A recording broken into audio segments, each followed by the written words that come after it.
Bene, buon pomeriggio, inizio la lezione. Come vedete oggi non c'è nessun interlocutore perché parlo io direttamente, quindi mi conoscete, presiedo questo corso quasi da 10 anni e bene, sono contento di potervi raccontare qualcosa di questa magistratura che veramente, mettendo a posto un po' i miei appunti, le cose che voglio dirvi, mi sono accorto che è un po' troppo complicata forse. E allora come renderla un po' meno complicata o cercare di cogliere un po' quella che è la qualità, la tipicità di questa magistratura così importante nell'ordinamento veneziano. Allora, se dovessimo subito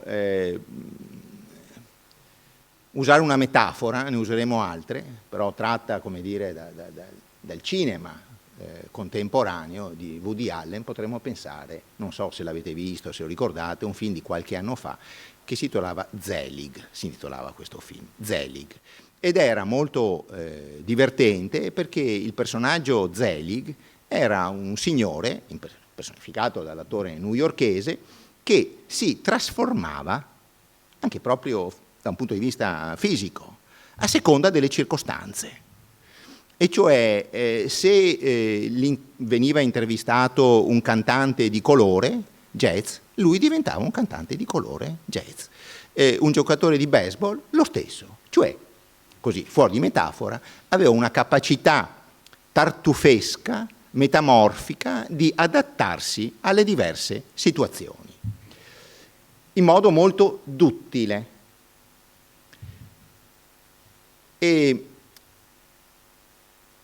Woody Allen diceva, questo è un esempio, e poi intervistavano dei personaggi realmente esistenti, un famoso psicanalista ebreo che si chiama Bruno Bettelheim, che fuggì ai campi di concentramento e che fece finta di interloquire veramente sul caso di Zelig, no? Intervistato da un esterno, e disse, sì, questo è un caso di personalità deboli che cercano di piacere e quindi di mediare sempre e di trovare un accomodamento. Ora, l'avvocaria non è propriamente così, ma questa immagine di una capacità di adattarsi alle diverse situazioni la incontreremo talvolta in questa relazione. Forse se dovessimo pensare a trarre così dei fili, dei caratteri originali di questa magistratura, uno, in modo ancora molto vago, è proprio questo. Allora, qui dietro avete un quadro di cui ho discusso molto con il mio amico Giorgio Tagliaferro, che poi parlerà del Palazzo Ducale, ed è un quadro che domina la sala dell'avvocaria di Comune. Quindi siamo adesso dal cinema novecentesco, insomma siamo proprio in medias res e cominciamo a introdurre il discorso dell'avvocaria. Ma prima di dirvi qualcosa di questo quadro, io vorrei provare a definire in breve, staticamente, quali sono i compiti, le attribuzioni di questa magistratura così metamorfica, così complicata nelle sue attività. Tanto da renderla, almeno per me, così appassionante, che la studio più o meno da quando mi sono laureato.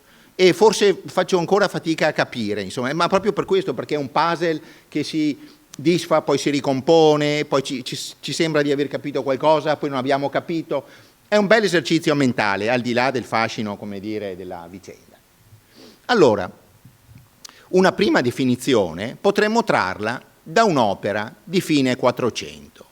Il diarista veneziano, già più spesso citato e che verrà citato anche più tardi da me, Marin Sanudo, scrive una sorta di, come possiamo chiamarla in termini attuali, una specie di guida, di libro illustrativo de origine dell'origine, situ, la localizzazione, magistratibus, delle magistrature della Repubblica di Venezia. Al di là del titolo è un libro scritto in volgare, è stato anche pubblicato qualche anno fa e più recentemente in un'edizione più corretta. Sanudo intervenne 2 volte sul testo, una volta a fine all'inizio nel 90-91 e non c'è una data precisa, e poi un'altra volta invece intorno al 1506-7. Io uso la prima stesura perché è più completa. È molto interessante perché Sanudo definisce esattamente i compiti delle magistrature. Allora Sanudo dice, prima di tutto, la prima cosa che dice, sono osservatori della legge, così, sono osservatori della legge. Boh. Allora qui abbiamo un vero carattere originale sul quale vale la pena di discutere. Cosa vuol dire legge? Perché noi dobbiamo sempre stare attenti a non inforcare gli occhiali nostri, di uomini e donne del XXI secolo, mettendoli sopra le lenti dei contemporanei. È il lavoro più difficile, no? Degli storici, dei filologi, questo rischio di sovrapporre delle nostre idee, delle nostre sensibilità, delle nostre percezioni delle cose a quelle di chi è vissuto 500-600 anni fa. Allora qui già due termini sono interessanti. Osservatori, cosa vuol dire osservatori? Che sono dei bravi cittadini che osservano le leggi o che le fanno osservare? E cosa vuol dire far osservare le leggi? Vedete che pongo più domande che soluzioni, ma è utile porre domande. E poi, ma diciamo ancora, rispetto a noi, cosa vuol dire legge? Allora questo dovrò spiegarlo, è sempre un po' indigesto anche così con i miei studenti, con i miei amici, però bisogna provare a dire lo stesso perché se no non capiamo quello che diceva Marin Sanudo. Dopo aver dato questa definizione secca, così, interessante, Sanudo aggiunge: non conosciamo esattamente le origini di questa magistratura, forse ricorre la sua origo al tempo del doge Orio Mastropiero, forse prima, una nebbia. Noi sappiamo, gli studiosi di letteratura sanno, che l'incertezza nella definizione di un'origine è uno dei caratteri, per così dire, della costruzione del mito. Se noi vogliamo rivestire di un'aurea interessante, significativa, curiosa una vicenda, la collochiamo in un tempo non troppo preciso, e cioè la sottraiamo alla storia, no? La poniamo, per così dire, nel cielo del mito. Dunque, secondo aspetto. Poi Sanudo, più diligente, siccome deve scrivere, come vi ho detto, una specie di guida della città, dice: bene, allora gli avogadori fanno questa roba. Sono 3. Innanzitutto sono 3. Vengono eletti per 16 mesi, come molte altre magistrature veneziane. Sono elette dal maggior consiglio, il consiglio grande, di cui parlerà Giorgio Tagliaferro. Ebbene, e cosa fanno? E allora Sanudo precisa, comincia a precisare. Lo dico un po' con le mie parole, con le nostre parole, dopo aver fatto tutte le premesse dei rischi, ma così andiamo un po' più veloci. Allora, di fatto, gli avogadori sono, adesso qui avrebbero punito severamente, perché erano, per così dire, i guardiani del costume pubblico e fungevano da pubblici ministeri in grosse cause. Ad esempio, nel 1499, Sanudo non lo sapeva ancora perché scrive un po' prima, ma lo dico io, mi sentite bene? Nel 1499 c'è un processo clamoroso nei confronti di Antonio Grimani, il più ricco dei veneziani, che viene inquisito per essere stato, in quanto provveditore generale d'Amar, il responsabile di una sconfitta che l'armata veneziana aveva subito nelle acque, proprio quelle di Lepanto. È un Lepanto più di 70 anni prima, questa del 1499. C'è stata una rotta clamorosa che Sanudo descrive bene in tutti i suoi dettagli, e quando Grimani era arrivato, quest'uomo potentissimo e ricchissimo, era arrivato a Venezia, lui sperava in incognito, per quanto Sanudo descrive quasi una sequenza cinematografica che le rive del bacino si illuminano e il popolo veneziano compie una sorta di rito di degradazione di questo generale pusillanime. Ricordo che secondo un costume veneziano, secondo una consuetudine veneziana, e ci tornerò su questo tema della consuetudine, i generali sconfitti in guerra, fino a un certo punto, fino a una certa età cronologica, diciamo così, per tutto il Cinquecento, dovevano subire questa sorta di onta, di essere processati. E da chi vengono processati? Dagli avogadori di comune, che chiederanno che il processo ad Antonio Grimani, traditore dei cristiani, rebello dei veneziani, c'era scritto così nei cartelli infamanti in giro per la città, lui che voleva fare un po' tutto di nascosto, e i bambini cantavano, recitavano questo ritornello in giro per la città. Bene, gli avogadori comuni dicono no, venga processato di fronte al Maggior Consiglio, quello di cui sentiremo parlare nell'ultima lezione, cioè di fronte a una sorta di tribunale costituito da tutti i nobili veneziani, mentre i figli di Grimani, che erano già potenti e che poi faranno incetta di benefici ecclesiastici, diventeranno diciamo una famiglia più legata al potere romano del Papa, acquisteranno uno Stato nello Stato, che è il Patriarcato di Aquileia, con cui poi Venezia avrà delle vicende.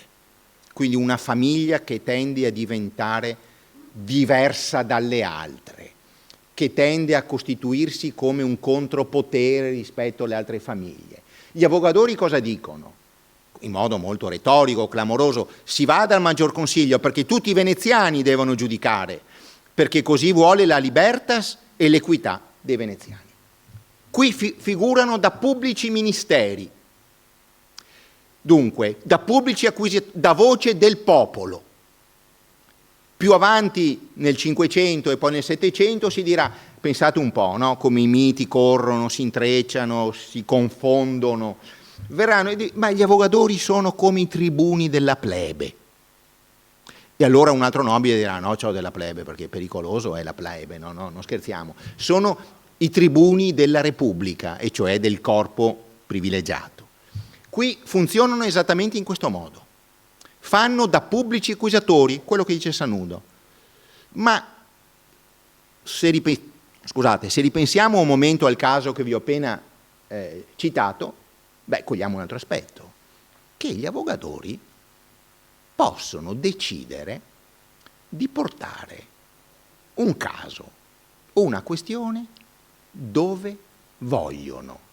E cioè noi parliamo di tribunale della vogaria, ma gli avogadori non decidono praticamente nulla da soli.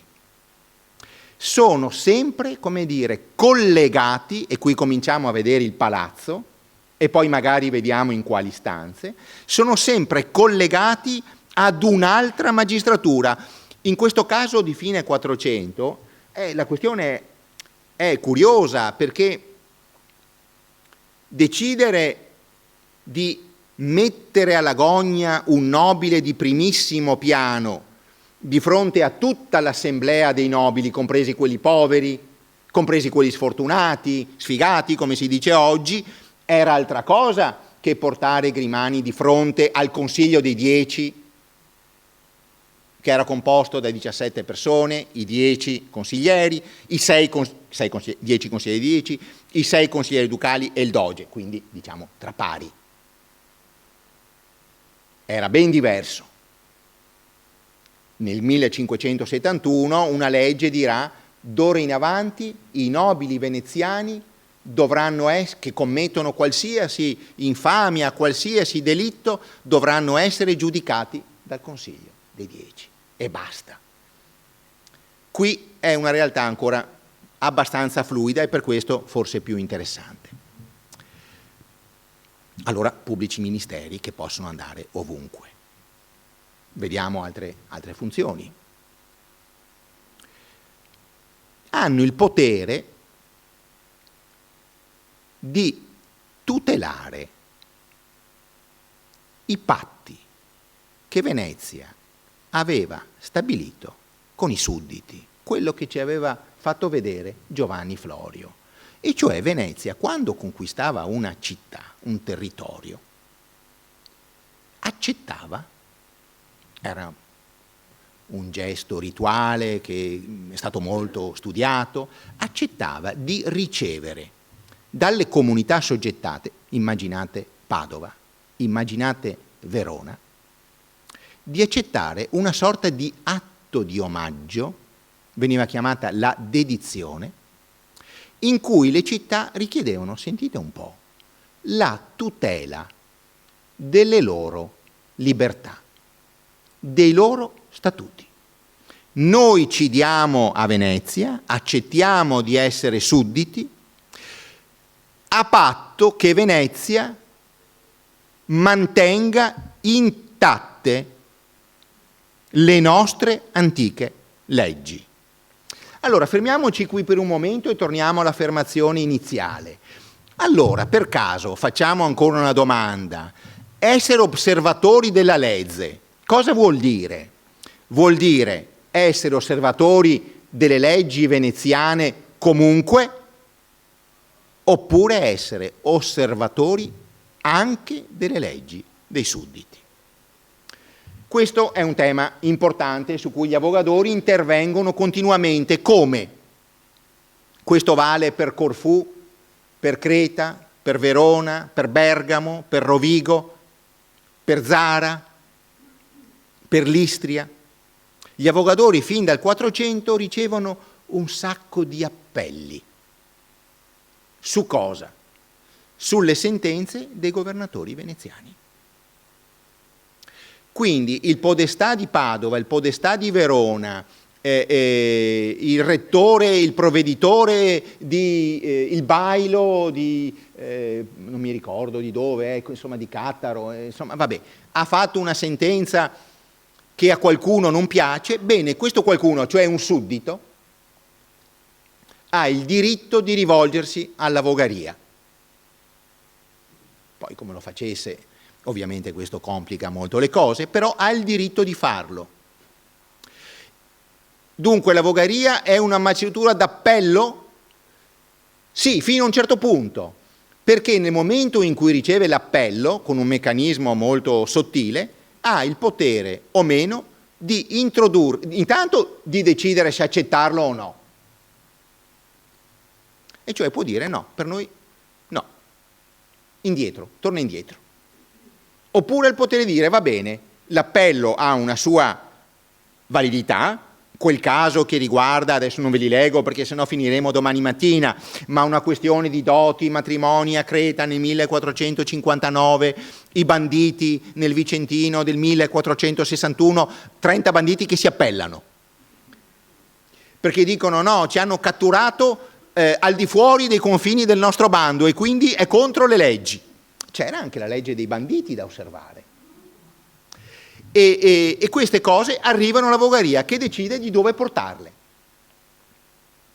E se noi guardiamo i registri quattrocenteschi, vediamo che funziona veramente questa libertas particolare di introdurre il caso dove sembrava più opportuno agli avogadori. Adesso andiamo, per esempio, nel Maggior Consiglio, di nuovo. Questo succedeva, per esempio, nei casi si diceva di manzarie, cioè di corruzione, di violenza nei confronti dei sudditi, era proprio così, le manzarie. Oppure si diceva, no, va bene, di fronte a questa vicenda un po' particolare, andiamo, loro dicevano, ne parlavo prima qui con un amico fuori, andiamo di fronte alla quarantia, che erano, voi sapete, pensiamo all'itinerario in Palazzo Ducale, vicino, ci sono delle stanze delle quarantie, queste quarantie erano 3 tribunali, alla fine del 400, quindi erano circa 120 membri, che si rotavano cioè non esisteva la famosa contumacia, perché uno veniva fuori da una di queste quarantie che si chiamava la quarantia civile, che poi si chiamerà la quarantia civile vecchia e va dentro la quarantia civile nuova, e poi dalla quarantia civile nuova vanno dentro la quarantia criminale. E cioè era una sorta di gruppo di nobili, di nobiltà giudiziaria, che tramite l'avvocaria aveva in mano, sentiva il polso dei turbamenti, delle vicende, delle proteste, delle richieste che venivano da questo grande espanso dominio da terra e da mare. Questo è un dato che adesso vediamo staticamente, se ho un po' di tempo vi do qualche altro particolare o se poi avete qualche curiosità. Vediamo un'altra, quindi allora la possibilità di portare questi appelli dentro diversi luoghi, ma soprattutto dentro queste quarantie, che poi, tra parentesi, io mi chiedevo, ma come mai votano 3 volte? Perché ogni volta votavano 3 volte. E poi ho capito perché i giudici di quarantie prendevano un soldo ogni volta che si trovavano.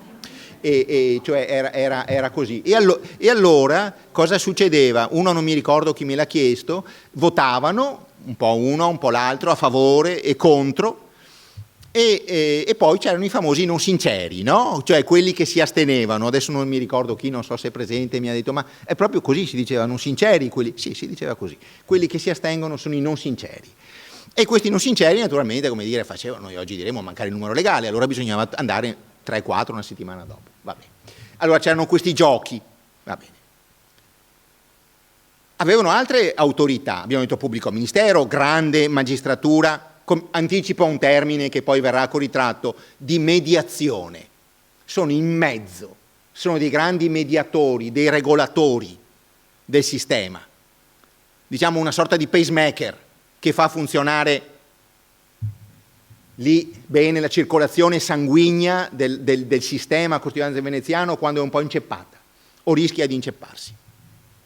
Aveva un altro compito molto importante per il quale vengono ricordati, questo non lo scrive Sanudo perché non era ancora così codificato, e cioè avevano l'incarico di tenere il famoso libro d'oro della nobiltà veneziana.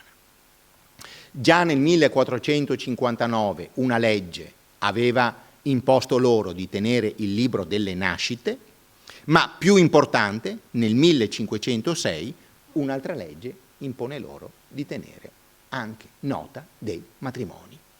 Come dire, sono allora anche la magistratura che in qualche modo tutela, salvaguarda l'impermeabilità della nobiltà veneziana. Bisogna sempre produrre le prove di nobiltà.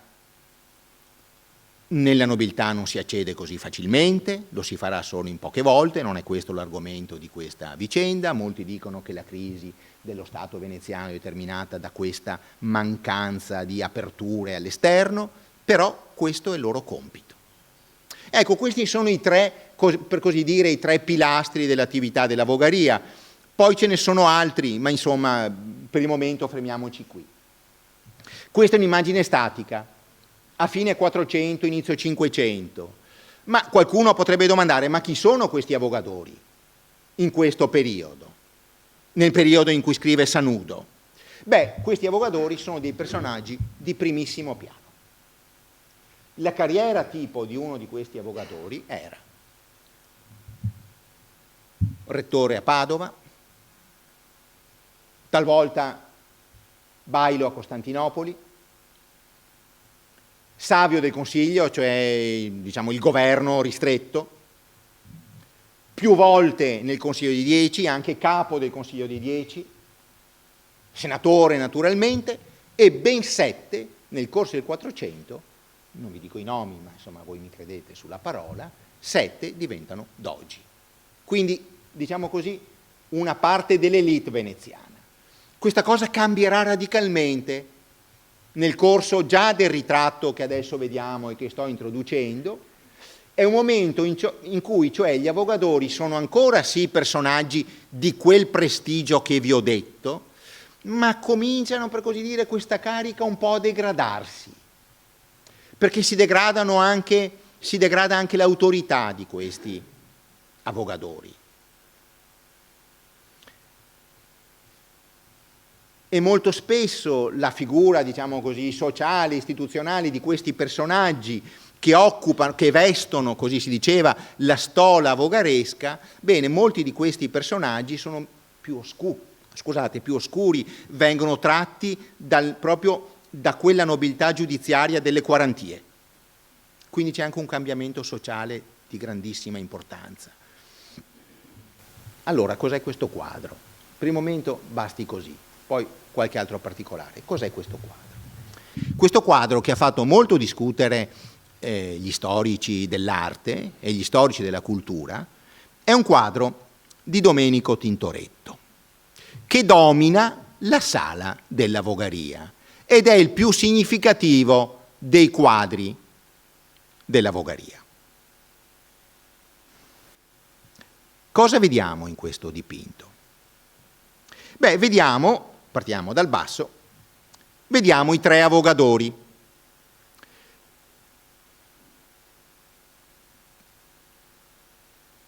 Lanciamo molti improperi al pittore di questo dipinto perché non ci ha fornito degli elementi di identificazione. Talvolta, come vi farò vedere, nei quadri che riguardano gli avogadori, i censori e altre cose, o appaiono le iniziali del nome o appare lo stemma di famiglia, cosa che ci consente di dire, beh, va bene, quello è un Barbo, quell'altro è un Mocenigo, vado a vedere nei libri delle lezioni in che anno c'è Avogadore, un Barbo e un Mocenigo, lo ritrovo. Qui non abbiamo elementi di sorta.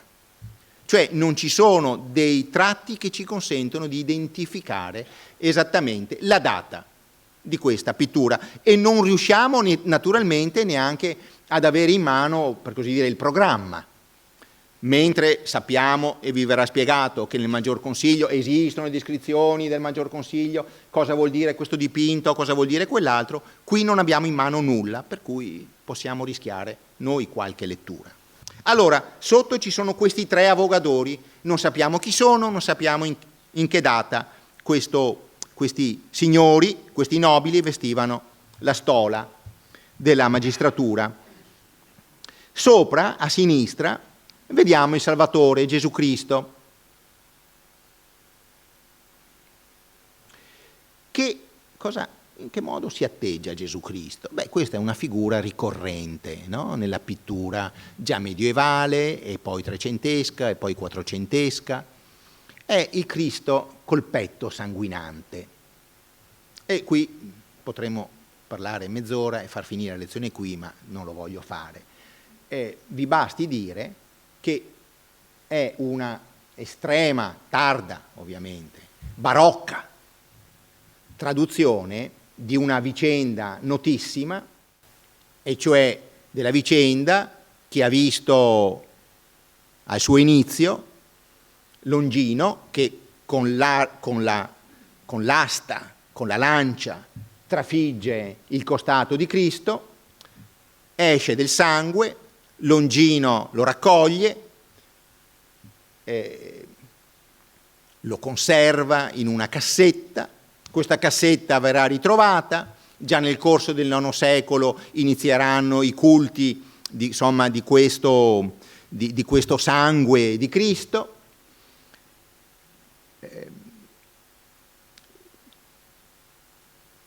Tra Italia del Nord e mondo fiammingo, diciamo così, tra 200 e 300 sorgeranno santuari, per esempio a Bruges ce n'è uno famosissimo, diversi santuari che contengono diverse stille del sangue di Cristo.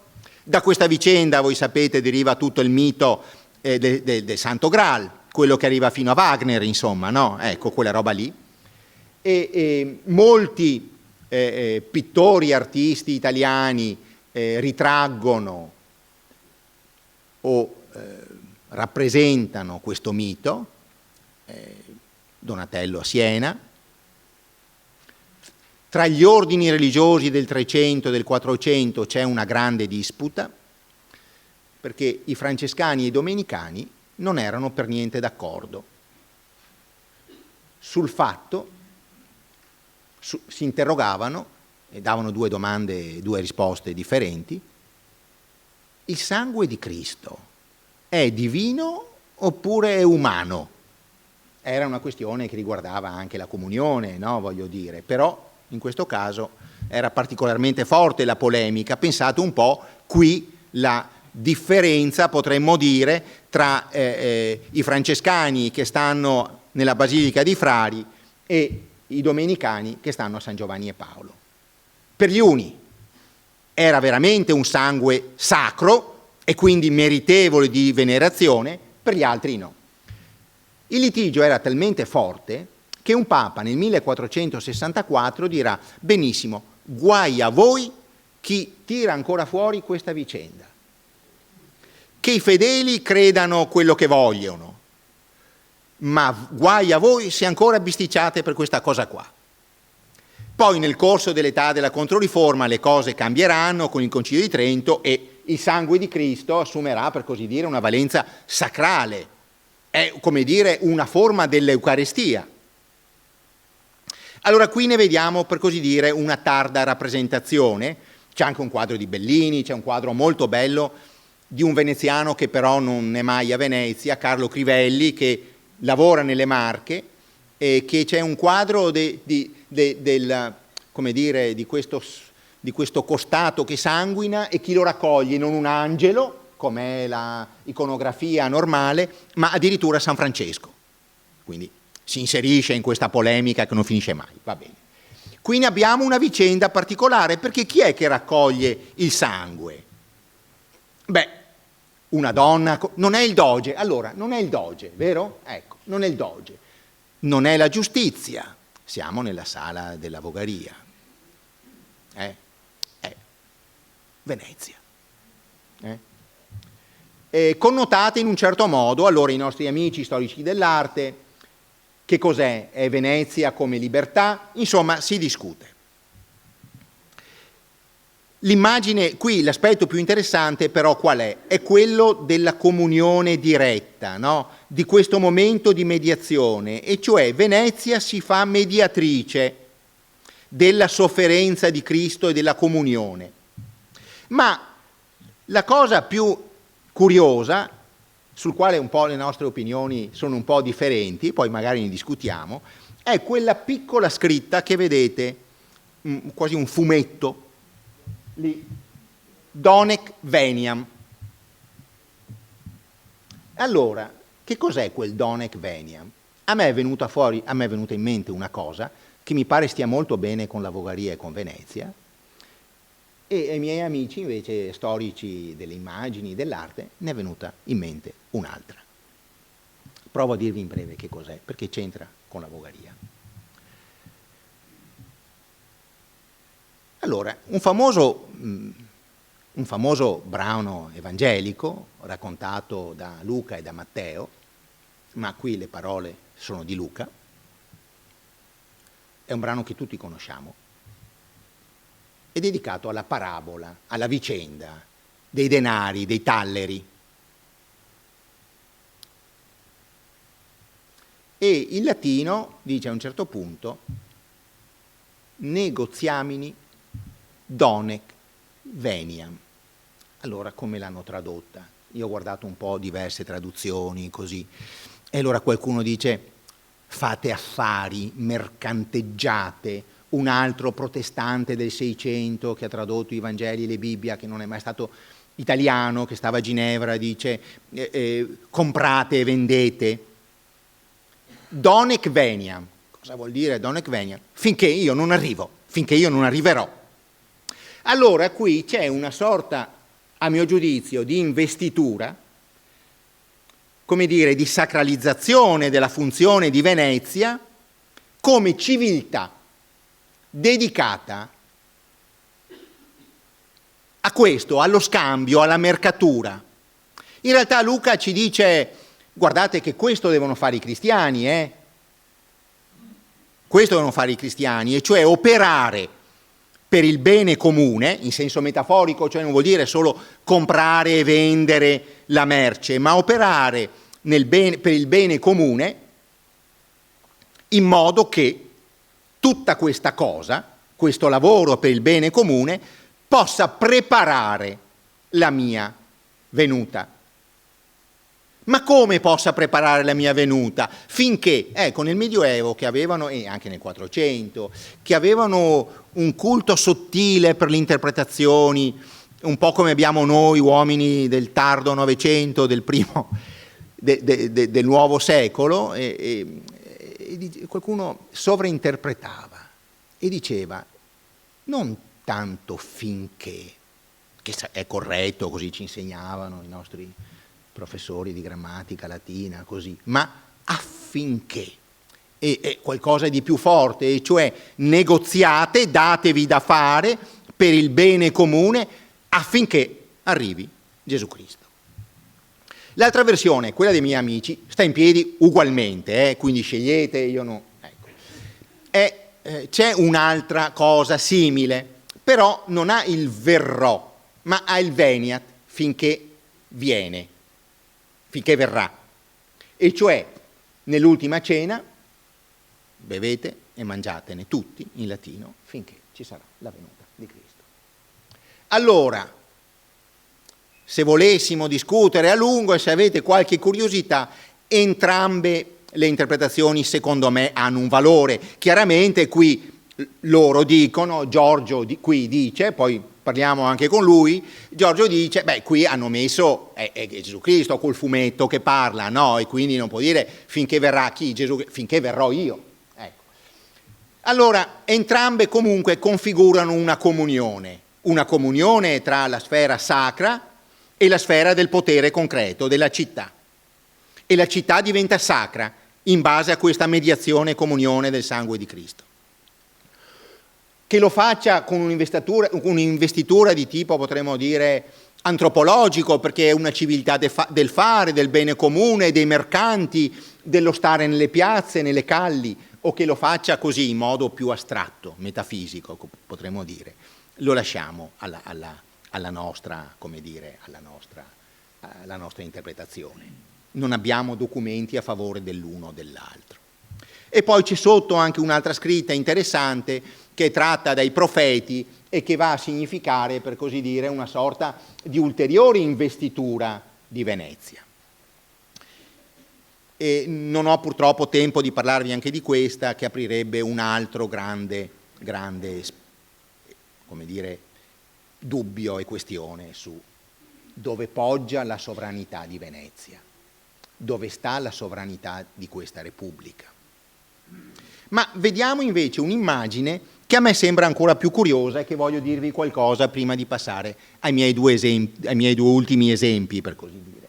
Ecco, voi vedete lì sotto il Gesù Cristo delle strane figure. E allora ci sono molti dubbi su cosa sono queste strane figure e cosa c'entrano con questa vogaria. Allora, c'è qualcuno che ha detto, allora, bruti, selvaggi, no? Diciamo pure così, va bene, li vedete. Allora, c'è qualcuno che ha detto cosa? Bene, quelli là, sono i pirati uscocchi. C'era un problema nel Mediterraneo di pirateria, Venezia ha un rapporto controverso, diciamo, con questi individui, con questi gruppi, con questi clan. Li usa per mettere una spina nel fianco al turco, però sono anche una spina nel fianco a Venezia, insomma c'è una lunga vicenda molto studiata. Altri dicono sono dei selvaggi. Lo spiegano molto più dettagliatamente di come vi dico io, con delle prove provate vere. Dei selvaggi, perché nel 600 i selvaggi? Beh, nel 600 i selvaggi, sì, la letteratura europea, Venezia non era più il centro della stampa dove tutto veniva stampato come fino a 70 anni prima, ma era ancora un centro molto importante della stampa. I selvaggi, il tema dei selvaggi era stato riproposto nella nostra civiltà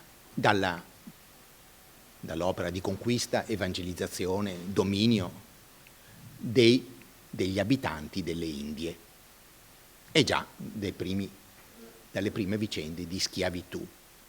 Da una di queste cronache, la cronaca di un naufragio di una nave con dentro degli schiavi che figura in un'isola dove ci sono dei primitivi, aveva colpito talmente tanto l'opinione pubblica europea che William Shakespeare ne ha tratto un pezzo meraviglioso di teatro, La Tempesta, dove uno dei protagonisti, a me quando io ho visto quelle figure, l'ho detto a Giorgio, mi viene in mente Calibano, è uno di questi, è un personaggio così, che sembra venir fuori da quello che proprio in quegli anni si comincia a dire lo stato di natura, cioè gli uomini prima della civiltà, cioè prima del negozium, prima della mercatura, prima del bene comune. Ci sono questi signori. Poi mi è venuto in mente anche un'altra cosa, e cioè che i giuristi, che sono un po' i politologi di allora, non sono noiosi, sì, sono difficili, ma non sono noiosi, perché ci introducono, come dire, nell'apparato mentale e culturale degli uomini di quel tempo. I giuristi nel 4 e 500 dicono una cosa che mi ha sempre colpito. I primitivi, i bruti, i selvaggi, questa sorta di oscuro rumore che minaccia la stabilità della nostra civiltà, non sta lì oltre mare, ma ce l'abbiamo a pochi metri. Sono i contadini. Sono i contadini. E cioè nella civiltà rinascimentale, la civiltà della cultura elaborata, che legge i greci, che impara queste cose, quegli avogadori sapevano alcuni il greco, il latino, tende a creare una distanza, potremmo dire culturale, antropologica, rispetto agli altri che stanno a migliaia di chilometri, ma anche agli altri che stanno a pochi metri fuori dalle nostre ville che stiamo costruendo lungo il Brenta, nella campagna vicentina, e che sono pericolosi, perché talvolta sono violenti. E cioè senza necessariamente dover dare un significato così fisso, così stabile, sembra che, a me sembra, ecco, se non vogliamo esagerare nella volontà di fissare necessariamente, dare un nome a quella roba lì, a me sembra che ci sia dentro anche questo oscuro elemento di violenza, questa sorta di, potremmo dire, di inconscio sociale che sta dentro la costruzione così armonica di questo equilibrio, di questa benedizione, di questa comunione del Padre Eterno nei confronti di Venezia.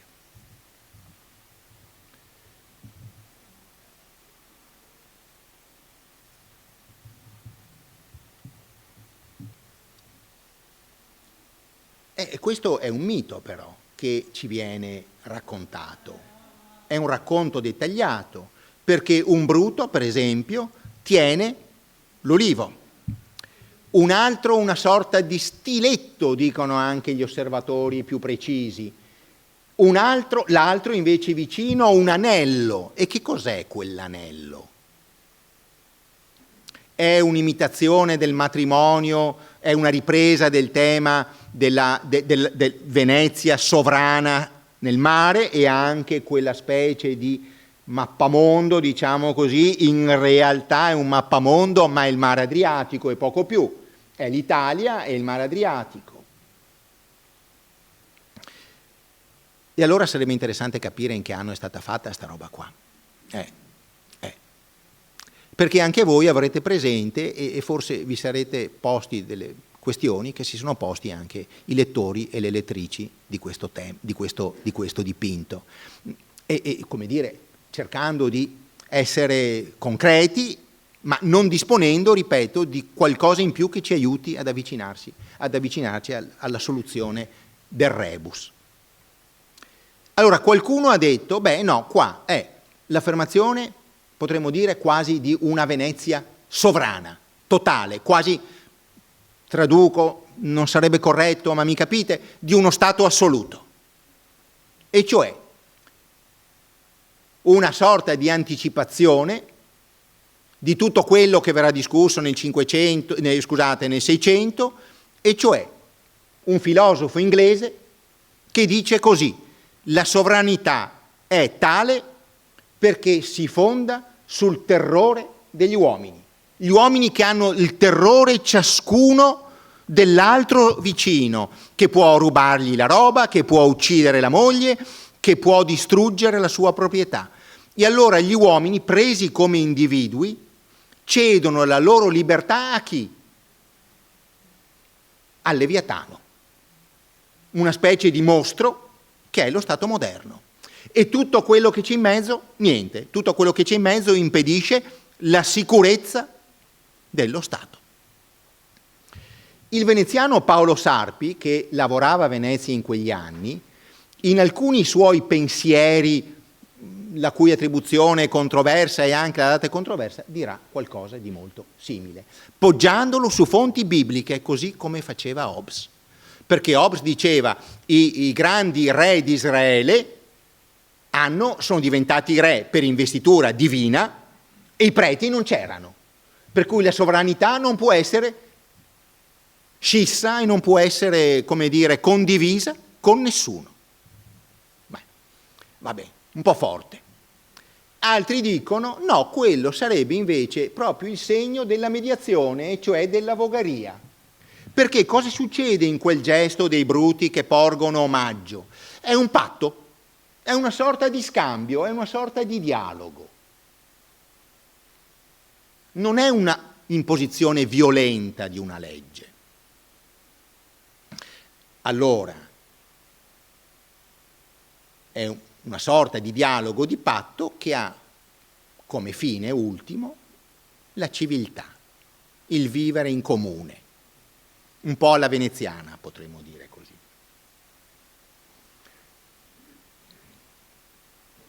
Ci sono dunque almeno due versioni e potremmo introdurne altre di fronte a questa figura, e cioè qualcosa di minaccioso o qualcosa di necessario per la nostra civiltà. Noi includiamo questo tipo di cultura e di persone e di esseri paurosi, oppure restano i nostri nemici? A Venezia appunto si discuteva di quelle cose e si discuteva anche di un'altra cosa che c'è dentro questo quadro, e cioè quando lo collochiamo ancora. Perché se lo collochiamo alla fine del Cinquecento, negli ultimi anni del Cinquecento, a Venezia c'erano dei dogi, potremmo dire così, e una parte dell'opinione pubblica veneziana moderata, filoromana, favorevole alla Controriforma, la Venezia laica di cui si racconta, eccetera, eccetera. Sapete che è il primo paese, è il primo Stato al mondo che introduce il primo indice dei libri proibiti. I librai veneziani, i librai stampatori veneziani si arrabbieranno moltissimo, perché così ci rovinate. Bene, c'è una tradizione quindi di fedeltà a Roma, mica solo perché erano dei buoni cristiani, perché c'erano degli interessi come i Grimani, e cioè un rapporto di prossimità e di amicizia con Roma consentiva cosa? Consentiva di ottenere dei benefici ecclesiastici, che erano potere, che erano denaro. E cioè il vescovo di Padova incassa così, solo per essere nominato vescovo di Padova, nel corso del Cinquecento, dagli 8 ai 10.000 euro. Scusate, ducati. Erano di più, erano molto di più, dagli 8 ai 10.000 ducati. E poteva anche, prima del Concilio di Trento, non risiedere nella sua sede, quindi fare altro. Allora c'era questa nobiltà filo-veneziana. Allora se questo quadro è del 1500, supponiamo, di quegli ultimi anni del Cinquecento, risente di questa sorta di volontà di compromesso in cui noi facciamo vedere che abbiamo una nostra piccola autonomia, ma siamo dei buoni cristiani? Oppure se lo collochiamo 10 anni dopo, continuiamo nel gioco per così dire, 10 anni dopo il panorama sociale e culturale era cambiato radicalmente, e cioè a Venezia c'erano già, ma insomma, si erano insediate nuove idee.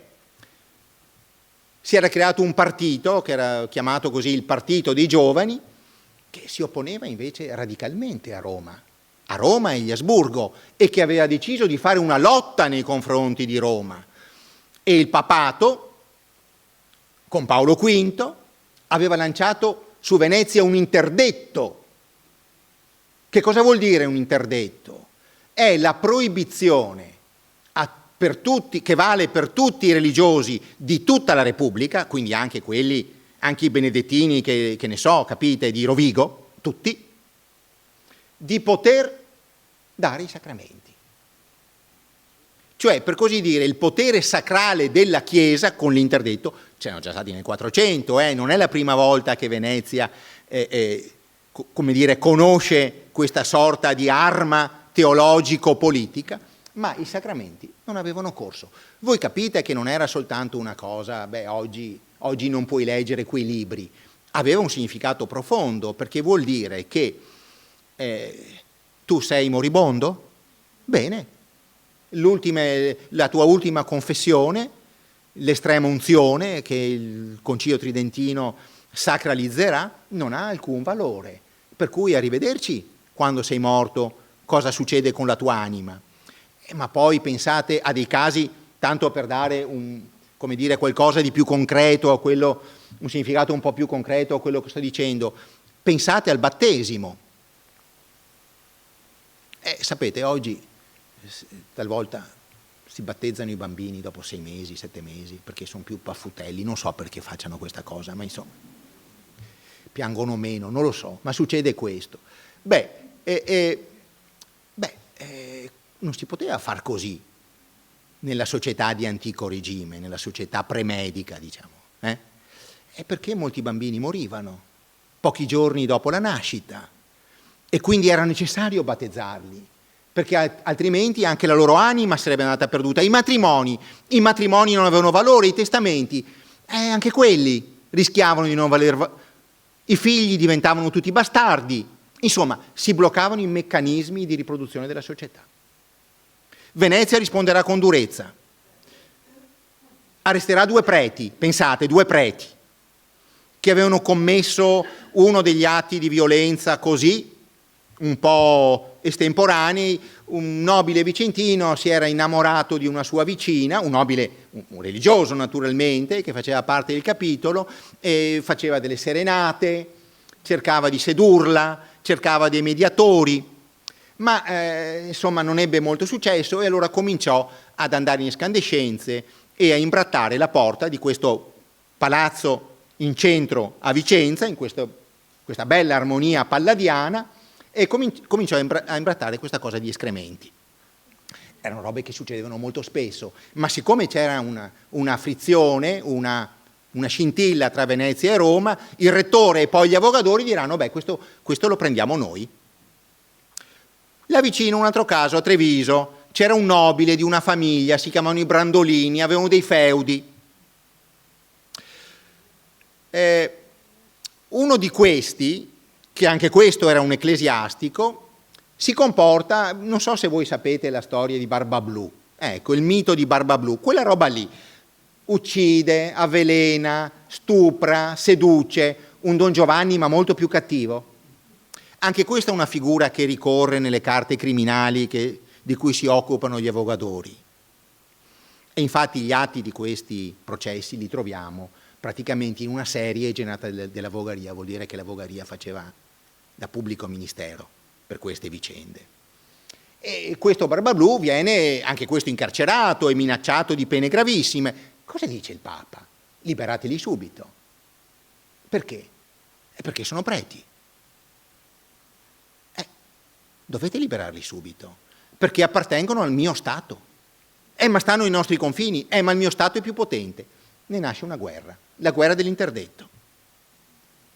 Proprio per questi motivi. I giovani terranno duro. Allora, se noi collochiamo in quella temperie questo quadro, allora il nostro sguardo può assumere una come dire, una coloritura differente. Qui non ci sono i preti e c'è una sorta di Venezia imperiale, perché Gesù Cristo, Venezia, gli avogadori sotto, il mondo. Gaetano Cozzi, che era un grande storico, invece dice no, né l'una né l'altra di queste cose. In realtà è uno schema che può andare bene per un periodo più lungo, e Venezia, secondo Cozzi, o meglio le élite veneziane colte di questo periodo, guardavano la Francia e alla cultura francese. Ha un pensatore come Jean Bodin, che erroneamente viene definito come il fautore dello Stato assoluto. Lui diceva: in certe cose il principe deve essere sovrano, in certe cose la moneta, la guerra, la sicurezza dei sudditi, ma per tutto il resto è giusto che ci stiano i privilegi, e cioè è giusto che Vicenza abbia le sue libertà, capite? Non è il modello di Hobbes del Leviatano, è un modello in cui sta insieme la sovranità del principe e le libertà, che vuol dire le immunità, i privilegi dei sudditi, quelli che ho detto prima. E allora è giusto che i monasteri, mettiamola così per renderla più, siano immuni o liberi in certe materie, perché lo Stato non deve intromettersi. È giusto che Vicenza abbia le sue leggi per giudicare, che ne so, dei contratti, va bene, o in materia testamentaria. Il sovrano Venezia non deve sovrapporre le sue leggi cancellando questo corpo di norme. Però, nel momento in cui i nobili, monaci del monastero, cominciano a stuprare le fanciulle del villaggio, o i contadini si ribellano perché cominciano a lanciare le frecce e a bruciare le case dei nobili di terraferma, o bruciare i castelli dei nobili friulani, allora lì possiamo intervenire. Cioè convive insieme la libertas veneziana e la libertas dei sudditi. Ecco, vedete quante cose si possono leggere in un quadro, a seconda di che accentuazione ci diamo, dove lo collochiamo. Resta la domanda che ho fatto nella prima lezione: ma Domenico Tintoretto si rendeva veramente conto di tutta sta roba? No, ma non importa. No, ma non per dire abbiamo solo raccontato delle palle, ci siamo capiti, no? Ecco. Ma perché non necessariamente il programma esplicito o delle immagini tradizionalmente trasmesse o delle indicazioni momentanee devono essere così chiare alla mente di chi le fa. E quindi è giusto che gli storici dell'arte, gli storici della cultura si interroghino su queste figure. Volevo dirvi solo due cose, rubando gli ultimi 5 minuti, sul modo in cui, cosa troviamo però concretamente di questi avogadori.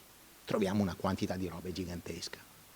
Cioè credo che sia forse l'archivio più ricco dentro l'archivio di Stato di Venezia, cioè l'archivio particolare più ricco dentro lo Stato di dentro l'archivio dei Frari.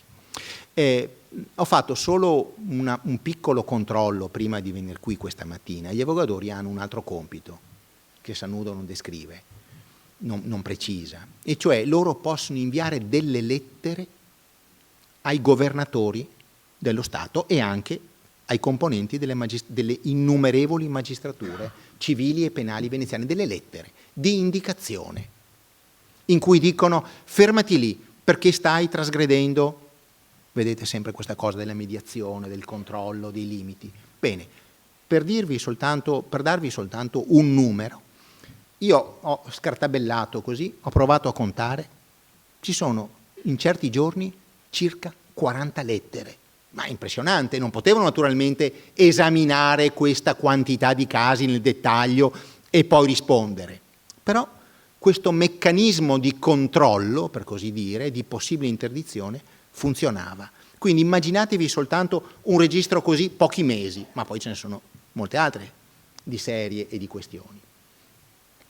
Allora, Marin Sanudo ancora una volta ci viene in aiuto. per raccontare un paio di casi che forse mettono insieme tante delle cose, un po' delle cose che abbiamo visto.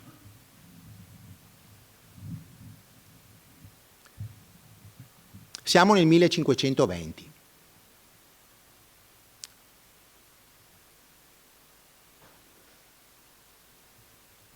Un infanticidio, una fanciulla. Una fanciulla viene uccisa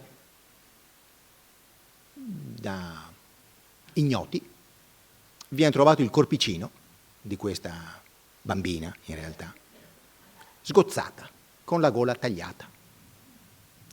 Comincia l'inchiesta, arrivano subito gli avvocatori arrivavano subito. Erano come Zelig o non lo so. Sapete che anche nella famosa commedia erotica La Veneziana, a un certo punto si dice al protagonista stai attento perché sennò arriva l'avogadore. Era il babau. E annunciava per esempio anche quando il condannato a morte veniva chiamato dalla cella e veniva portato nel luogo dell'esecuzione, era l'avogadore che doveva essere lì in prima fila. Allora, questa bambina viene trovata così, c'è l'inchiesta, viene presto trovato il colpevole. Era una donna che viene interrogata e viene chiesto a questa donna: ma perché hai fatto questo? Perché questa bambina tutte le mattine mi gridava matta, matta, mi offendeva. Ho atteso che sua madre uscisse e ho compiuto questo atto.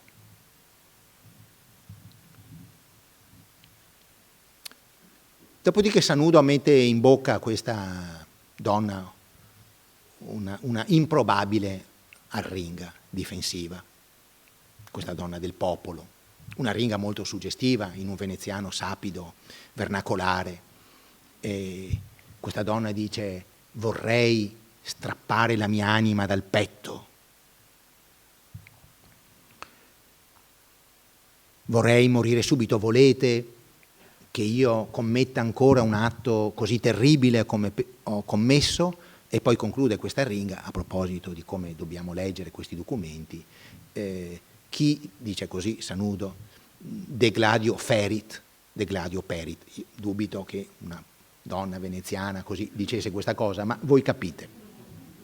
Allora questo è molto interessante, perché qui abbiamo, come in molti altri casi che adesso non abbiamo tempo di percorrere, quell'immagine di quella ferinità, di quel primitivismo, di quella mancanza di legge etica, naturale, che abbiamo visto così un po' tratteggiata in quei brutti.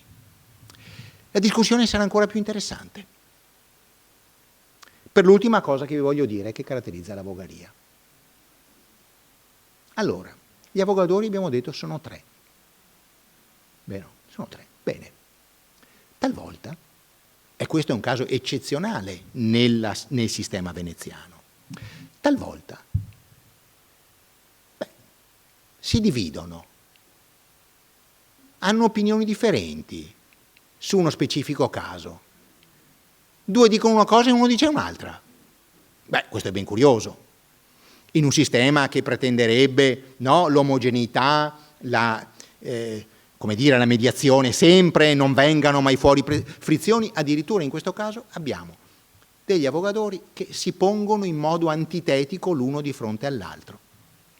Un'altra cosa, gli avogadori potevano continuare a fare gli avogadori anche dopo che era cessato il loro incarico. Questo è molto curioso, perché viene meno un altro principio della Costituzione repubblicana: 16 mesi, non un giorno di più, perché devono venire altri.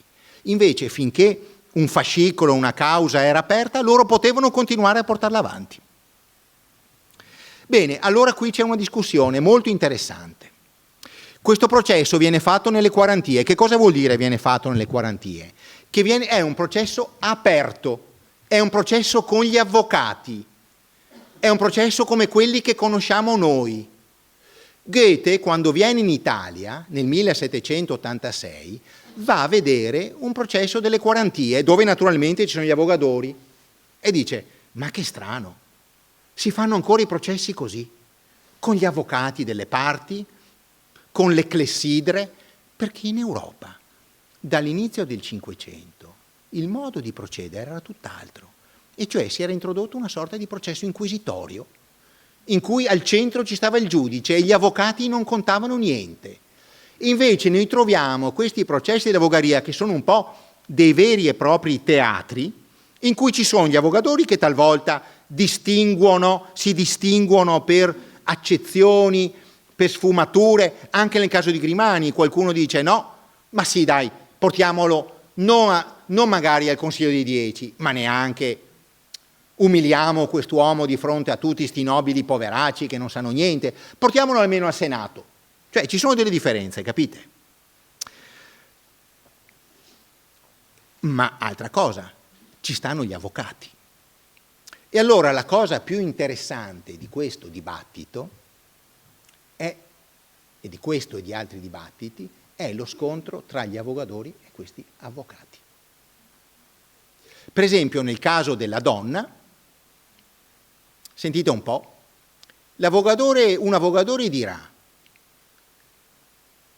beh, qui valgono per questi casi, sentite un po', voi direte, le leggi veneziane? No, per questo avvocatore no. In questi casi di infanticidio valgono le leggi di Carlo V, le leggi imperiali, le leggi romane. Ah, ma allora, ma scusa, ma Venezia non era contro... Non è vero. In questo caso valgono le leggi imperiali. Perché valgono? Perché le leggi imperiali sono più civili delle nostre, dice questo avvocatore, in quanto prevedono che i matti non vengano mandati a morte, perché sono matti e non sanno quello che fanno. Non anticipa la psichiatria forense dell'Ottocento, ma ci siamo capiti. Crea un attenuante. Invece ci sono quegli altri che dicono no, ci sono delle antiche tradizioni veneziane che su questo non possono transigere. Chi commette delitti così atroci deve essere passato deve andare immediatamente dal boia. Allora voi capite cosa vuol dire essere osservatori delle leggi, e per quello ho detto che sono Zelig, perché hanno la possibilità di scegliere, proprio la vaghezza di quel termine ce lo dice, hanno la possibilità di scegliere a seconda del caso, a seconda dell'occasione, a seconda di una loro idea dell'armonia sociale, della giustizia, non quella scritta, per così dire. Possono scegliere quale legge, quale corpo normativo scegliere. Quello consuetudinario? Perché a Venezia abbiamo fatto sempre così? Va bene. Quello delle leggi romane? Va bene. Quello delle leggi locali? Se in una certa occasione a noi sembra che quella sia la considerazione di opportunità che mantiene un certo ordine, va bene anche quello. Nel 1529 a Venezia abitava un nobile genovese della famiglia dei Grimani, di un ramo della famiglia dei Grimani. Risiedeva a Venezia da 1 anno e mezzo, aveva fatto fortune a Costantinopoli, 7.500 ducati così. Li aveva dispersi tutti, diranno gli avvocatori che condurranno la causa, di cui adesso vi dirò, perché continuamente si dilettava al zuogo e alle puttane, così. Sanudo è molto breve, non si perde in giri di parole. E soprattutto ha commesso, e per questo è qua, perché ha ucciso un altro genovese. Allora intervengono, solito gioco delle parti, gli avvocatori, gli avvocati che dicono a loro, il teatrino. Allora si comincia, uno dice, questa no, questa è una roba gravissima, questo è un omicidio, cominciano, con le nozioni di legge che avevano in testa, questo è un omicidio pensato, che noi diciamo premeditato, quindi grave. Gli avvocati, i più costosi di Venezia, allora, dicono no, non è pensato, non è premeditato, perché quell'altro genovese l'aveva offeso, è stato lui a mettergli le mani addosso. Noi oggi sappiamo che sì, gli attenuanti sono una cosa complessa, ma... E allora lui ha tirato fuori il coltello e lo ha trafitto. Discutiamo di questo, e questi di quarantia, no? Che ne pensate, no? Voi questi 40, che non sapevano niente di diritto, niente di legge, sia chiaro, perché non studiavano a Padova, capite questo teatro di questa legge alla veneziana, sono lì che ci pensano un po'. Però poi interviene un altro avvocato e dice, no, ma guardate che qua siete ignoranti voi, No, non sapete una cosa, perché questo signore è stato tratto da un luogo sacro. Di nuovo, la questione dell'immunità ecclesiastica. È stato tratto da un luogo sacro e quindi voi dovete restituirlo alla Chiesa, perché così viene detto da tutti i decreti, e cita una decina di leggi pontificie, e in più guardate, il Papa gli ha anche scritto al Patriarca su sta roba qui, quindi non andate a tirare su un caso. Dopo 70 anni fanno la guerra con Roma, però una roba un po' meno anche, vabbè. Allora, facciamo una gara di retorica, allora viene fuori un altro avvogatore che dice, fa una lunga arringa, cita anche qui Matteo che si riferiva a Geremia, la nostra città ora è una spelunca latronum, diventerà una domus orationis, diventerà una casa di preghiera, così dice Geremia in un passo biblico, e anche l'Evangelista. Pensate a questo avvogatore che dice sta roba in questo contesto, e poi cita Salomone, e poi cita il Deuteronomio, e poi cita anche delle leggi veneziane. Ecco, voi capite su che pluralità di piani questi, se mi permettete e concludo, questi Zelig si muovevano.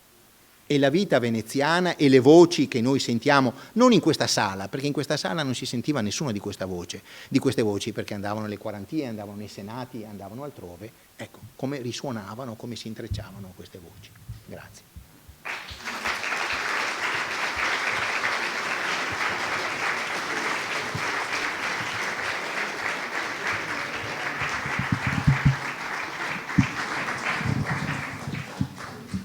Bene, se c'è qualche domanda o curiosità, per quel che posso, volentieri. Arriva. Prego. No. Ah sì, scusami. Scusalo. Eccola qui. No. Ah, è un'altra, scusa. Eccola. Sì. Ecco qua.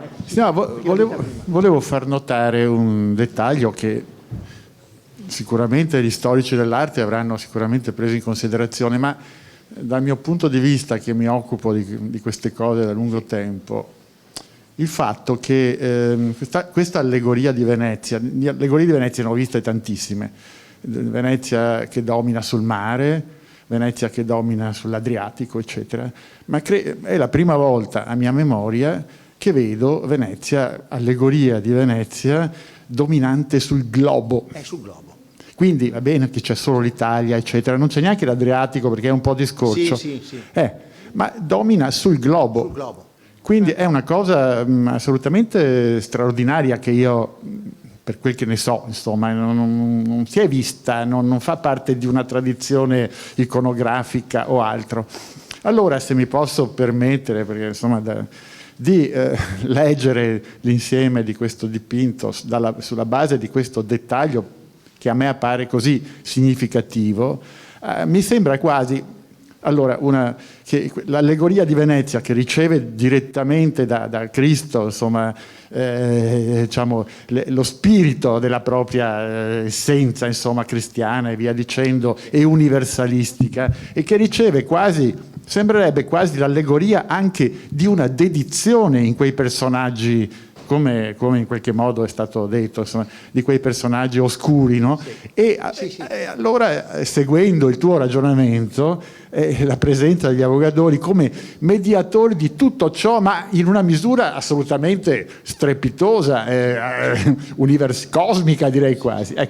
Ecco, volevo semplicemente... No, sono d'accordo, perché, come dire, mediatori tra tutte queste leggi, tra questi corpi normativi, ma, come dire, l'elemento quasi potremmo dire filosofico della mediazione, cioè assicurano le connessioni del tessuto sociale.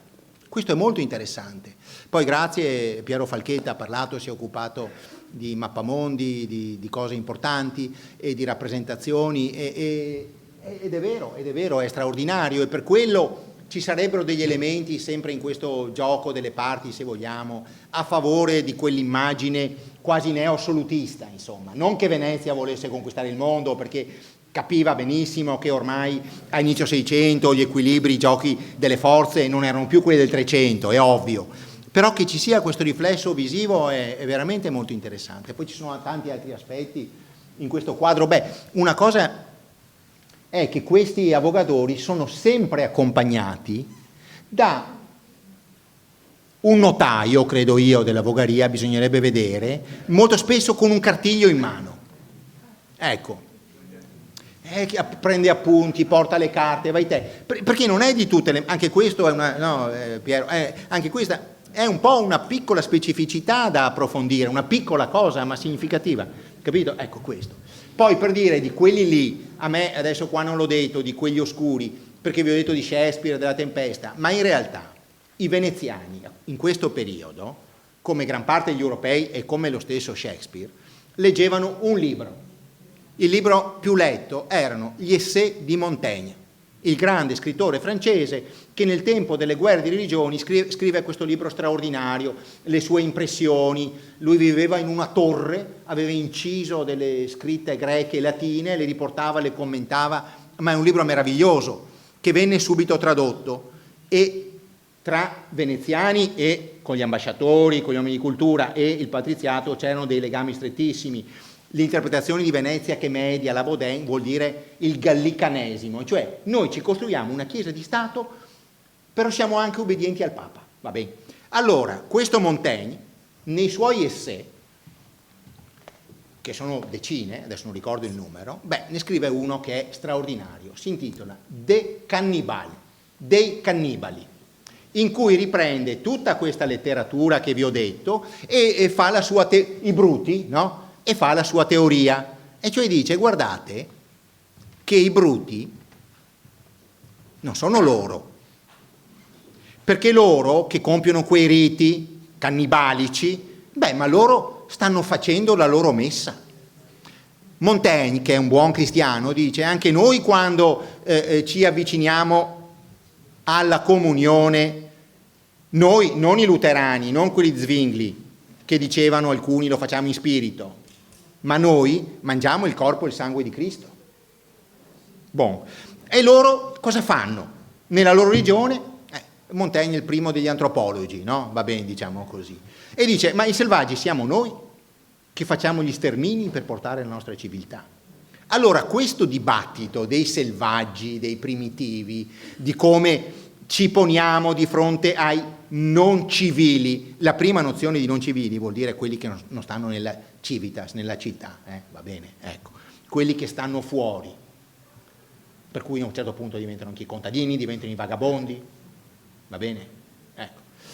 Allora questo, secondo me, questo spunto, se dobbiamo arricchire il nostro, come dire, set di questioni, che cos'è che non è cosa non è quella roba, noi potremmo mettere anche questo, immaginarci che questi uomini se forse non avevano in testa con 40 anni di anticipo la teologia politica di Hobbes dello Stato leviatano assoluto, a questo non ci credo assolutamente, però che avessero in testa questi riflessi di un dibattito, questo assolutamente sì. Ricordiamo che sono i religiosi che convincono Carlo V negli anni 20, 30, 40, Bartolomeo de las Casas, che non si devono uccidere i nativi e bisogna evangelizzare e non ricordiamoci questo. Quindi queste idee circolavano all'interno di questa civiltà. E quindi, come dice Piero, anche qui un altro elemento di una mediazione, perché io sono assolutamente d'accordo, questi cercano una mediazione, con l'anello, con l'ulivo.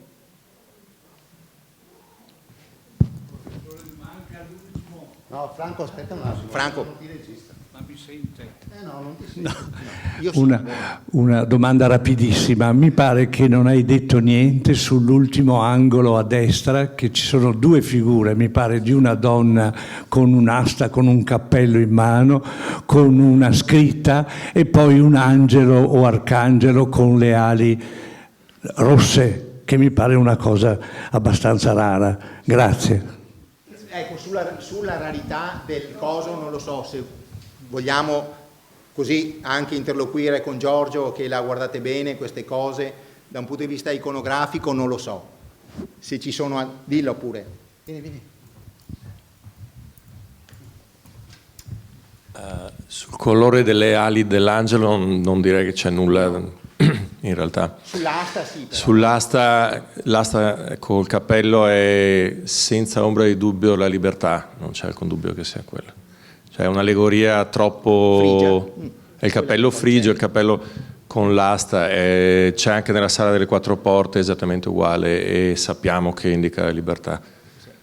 Se vuoi io elaboro sul concetto di libertà rispetto a questo dipinto, però la domanda era per te. Quindi... No, questo quella è una scritta che... Sulla scritta vai tu. Sì, è un famoso passo profetico in cui praticamente che indicherebbe a favore di quell'idea dell'investitura diretta, come dire, dei re di Israele direttamente da Dio e quindi non più la mediazione con Roma, è una frase di Daniele? Non mi ricordo. O un salmo addirittura, se non ricordo bene. Che praticamente in te domine investe il sovrano investe il sovrano civile come rappresentante di Dio. Quindi quella diciamo, è un'immagine forte, è complessa, hai capito? Perché il quiz di questo quadro è che ci sono una serie di elementi che ci fanno un po' come la vogaria che non la becchiamo mai, no? Che delle volte media all'infinito e delle volte va lì e condanna a morte tutti quanti, dipende, no? E c'è questa pluralità di piani tra una giustizia come mediazione e una giustizia come terrore, potremmo così dire, no? Assoluta. Che ricorre anche in questo quadro, è quello che ci intriga a me e anche a lui, perché ci sono degli elementi a favore dell'uno e dell'altro. Ecco, forse è un modo anche qui, sapete come si dice a Venezia, Spaiacopo, si media, si accontentano tutti, non lo so, adesso dico una cosa un po' banale, però anche mantenere degli elementi di ambiguità è una politica, no? Voglio dire. Ci si può riconoscere a seconda dei momenti e delle occasioni in un'immagine che in fin dei conti comprende tutto. Forse siamo noi, uomini e cose del Novecento, che spacchiamo tutto con l'accetta. Gaetano Cozzi, che era il mio maestro, diceva una cosa. La vogaria rappresenta l'idea di legalità. Era un grande storico, più grande storico veneziano e un grande intellettuale. La vogaria rappresenta l'idea di legalità. Il Consiglio dei 10 rappresenta l'idea di autorità. Io lessi questo saggio, che lui lo scrisse nel 73-74, lo lessi un po' più tardi, non sono così, e mi intrigò. E c'era qualcosa che mi piaceva ma qualcosa che non mi convinceva. E continua a piacermi e non convincermi del tutto, perché non è così netto, e cioè in questo mondo c'è insieme, so che è difficile da capire perché abbiamo appunto sti occhiali nostri, educati in un certo modo, viviamo in una certa civiltà, respiriamo una certa atmosfera culturale, sociale, magari migliore, ecco. Però siamo abituati a distinguere, no? Invece lì queste cose stanno sempre intrecciate, stanno connesse, come anche questo quadro dimostra. Aspetti un momento, che le portiamo il microfono. No, non possiamo. Guardi, ci sono questioni con le registrazioni. Professore, al momento del ritiro di Venezia da Candia, Francesco Morosini, nobile e nobile di grande caratura, viene inquisito da Angelo Correr.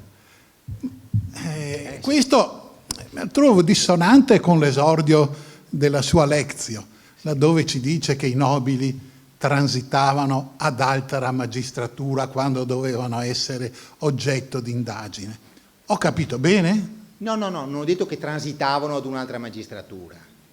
Se ho detto male una cosa, la correggo. No, non ho detto questo. Ho detto che i nobili che facevano, lo dico chiaramente e mi scuso del malinteso, ho detto che per una tradizione medioevale accade la prima volta, l'ha scritto uno storico inglese americano Lane, al tempo della guerra di Chioggia, primo caso, i nobili sconfitti in armata, e più sul mare, poi faranno qualcosa inizio 500, un provveditore da terra in Friuli, ma insomma è soprattutto una questione che ha a che fare con la flotta marittima. Quelli lì vengono processati con dei capi d'accusa che noi potremmo dire pusillanimità, scarsa intrapresa, scarsa conoscenza, poco coraggio, ecco, e vengono portati, quindi è anche un caso simile a quel che dice lei, ma non che transitavano ad un'altra magistratura. Questo no. I nobili, no, se ho detto questo lo correggo, no. Venivano inquisiti e poi si va a vedere cosa succedeva. Questo Antonio Grimani viene mandato per 10 anni, condannato in un'isola mediterranea, intanto i figli vanno a Roma, si mettono d'accordo col Papa e lui rientra e addirittura, guardi, dal 1521 al 1523 fa il doge. Quell'Antonio Grimani lì che era stato quindi ha capito, c'è come dire, una reintegrazione vecchissimo, novantenne quasi, ma diventa doge. No, mi scusi del malinteso, quel processo lì che dice lei andrebbe, ci sono dei torsi per così dire alla biblioteca Marciana e andrebbe studiato meglio perché è molto interessante. Ha fatto bene a segnalarlo. Grazie.